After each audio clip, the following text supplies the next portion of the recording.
यसरी ढिगोपट्टि एउटा चेपेर एउटा डोली घाल्लोपट्टि एउटा डोली मान्छे उतो चेप्यान घोडाहरू छ त्यहीँ चेप्यान दर्शन गर्ने मान्छेहरूको यस्तो भिडभाड छ हो तेरो डोका त्यो तैँले कोच्यान दे गाह्रो छ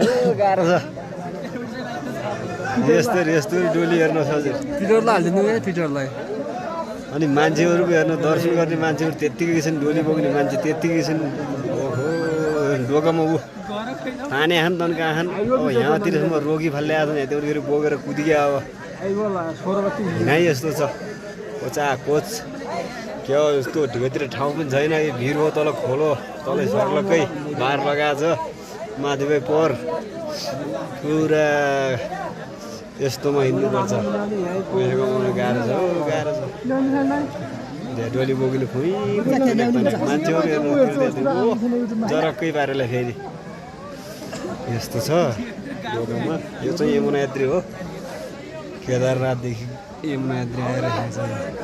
यही काम त भयो त अब अरू खासै केही गर्नु सकिएन डोली बोक्नु सकिँदैन गाह्रो छ